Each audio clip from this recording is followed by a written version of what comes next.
Hi viewers, வணக்கம். டிஜிஎன்ஸ் கதம்பம் சேனலுக்கு உங்களை வரவேற்கிறோம். இன்னைக்கு மெனு பார்த்தீங்கன்னா சங்கரா மீன் வறுவல், சங்கரா ஃபிஷ் ஃப்ரை.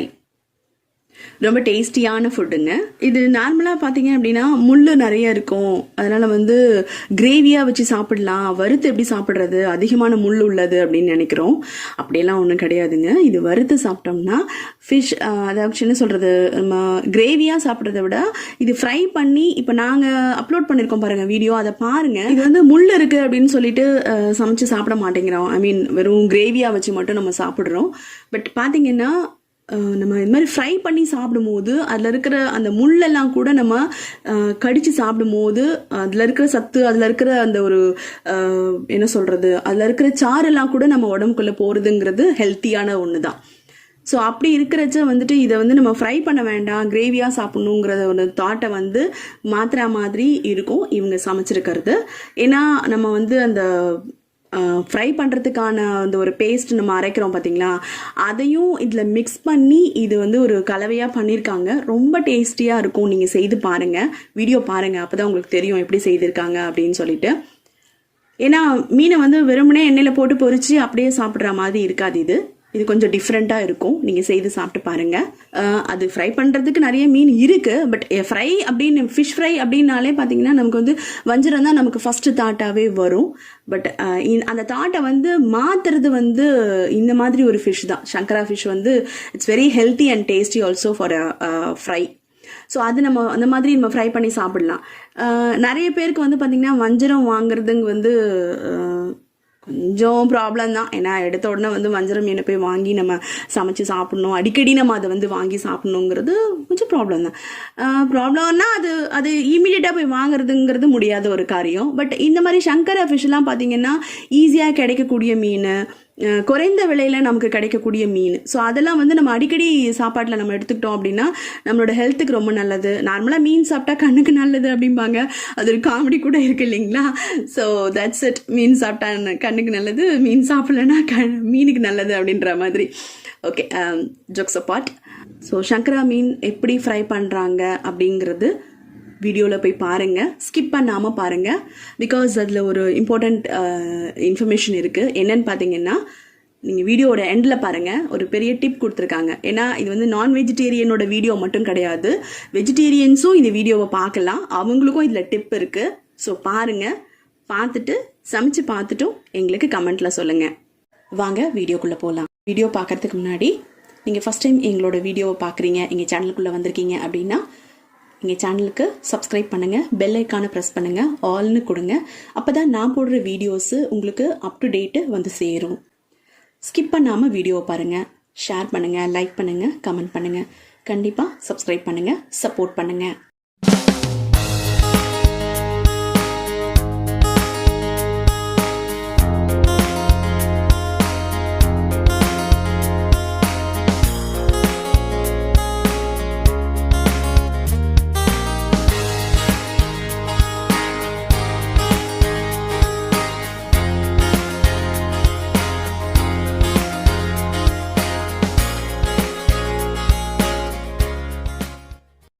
அரை கிலோ சங்கரா மீன் வறுக்கிறதுக்கு தேவையான பொருள்: ஒரு 25 கிராம் தயிர், ஒரு தேக்கரண்டி சோளம் மாவு, ஒரு குட்டி தேக்கரண்டி மஞ்சள், ஒரு 5 கிராம் இஞ்சி, ஒரு 10 பல்லு பூண்டு, ஈர வெங்காயம் ஒரு 4, 2 தேக்கரண்டி மிளகாய், தேவைக்கேற்ப உப்பு. மீன் வறுக்கக்கூடிய தேவையான பொருட்கள் உங்ககிட்ட சொன்னேன். இப்ப விழுத அரைச்சி வச்சிருக்கேன். இப்ப மீன் வறுக்க ஏற்பாடு பண்ணிக்க வேண்டியதுதான். இந்த பாருங்க, விழுத அரைச்சிட்டு வந்துட்டேன். இப்ப இது ஒரு பாத்திரத்துல போடுறேன். இன்னொன்னு, இந்த மீன் வறுக்கிறதுக்கு முன்னாடி உங்கள்கிட்ட சொல்லணும். என்ன இவங்க புளி ஊத்தாம இப்ப வறுக்கிறேங்கிறாங்க, எதையுமே புளி சேர்க்க மாட்டேங்கிறாங்க. இது மீன் குழம்பா இருந்தா கண்டிப்பா புளி ஊத்தணும். ஏன்னா அது சுதியா வைப்போம், அதனால கவுச்சு அடிக்கும். இது அப்படி இல்ல, சுக்கலா வறுத்து எடுத்துருவோம். நான் வானலியில தான் வறுப்பேன். பின்னாடி அந்த தொக்கை அந்த வானலியிலேயே நல்லா போட்டு கிண்டிட்டு உடையாம அந்த மீன் துண்டு எடுத்து பதமா திருப்பி விட்டுருவேன். இது எல்லாமே அந்த அந்த நம்ம வதக்கி விட்டதை அந்த மீன்ல சார்ந்துடும். சாப்பிட ரொம்ப நல்லா இருக்கும். செய்து காமிக்கிறேன்.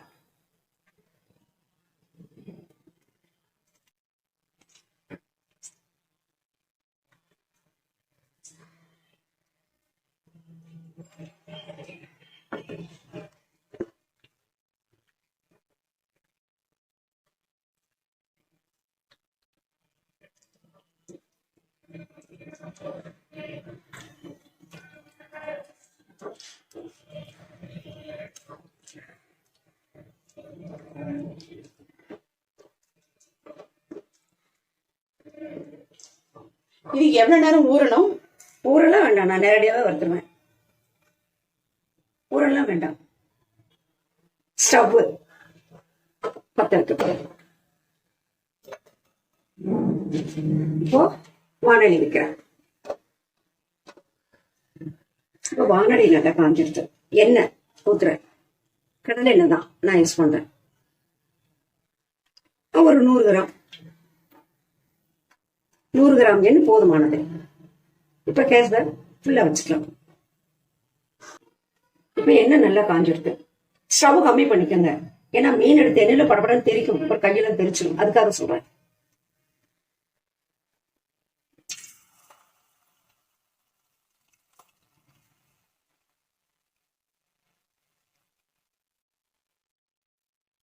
கேஸை ஃபுல்லா வச்சுக்கணும். திருப்பி விட போறேன்.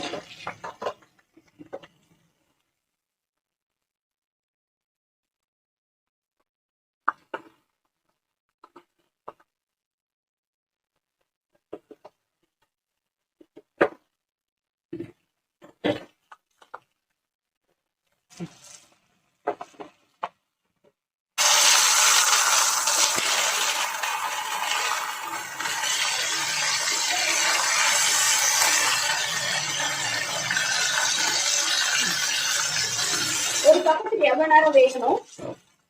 3 நிமிஷம் வேகணும். ஒரு பக்கம் 3 நிமிஷம், இன்னொரு பக்கம் 3 நிமிஷமா? 7 நிமிஷம் ஆகும் கண்டிப்பா. அந்த தொக்கு மீதி இருக்கு பாருங்க, அதுக்கு சொல்றேன். இந்த தொக்கு அந்த மீன்ல போட்டு எடுக்க வேண்டாம். ஏன்னா 3 முருகன்னு வந்து எடுத்துருக்கோமே, அதனால இத போட்டா சாப்பிட்டு ஆயிடுமோன்னு நீங்க நினைச்சீங்கன்னா, இந்த விழுதுக்கு ஏற்ப நீங்க விழுதை பார்த்துக்கணும். முதல்ல ஒரு 100 கிராம் 150 கத்திரிக்காய் இந்த விழுத அளவு தான் எடுத்துக்கணும். மேல எதுவுமே போடணும். மிளகாயும் உப்போ எல்லாம் எல்லாமே அதுல சார்ந்து இருக்கு. அந்த கத்திரிக்காய் எடுத்து நல்லா அலம்பிட்டு அப்படி அறுத்து பார்க்கணும். 4 பக்கமும் கட் பண்ணி பார்க்கணும். அப்ப அதுல பூச்சி இல்லைங்கிற போது அந்த எண்ணெயில, ஏன்னா எண்ணெய் எடுத்து இனிமே நம்ம எந்த யூஸும் பண்ண முடியாது. நான் சொல்றேன், மீன் ஆயிடக்கூடாதுன்னு நல்லா வதக்கிட்டீங்கன்னா, இந்த கரண்டியை வச்சீங்கன்னா அந்த கத்திரிக்காய் கரண்டி உள்ள போயிடும். அந்த நேரம் தான் இந்த விழுது அதுல கொட்டி ஒரு 5 நிமிஷம் சிலிண்டர் அது கேஸ் கம்மி பண்ணிட்டு எடுத்துக்கணும்.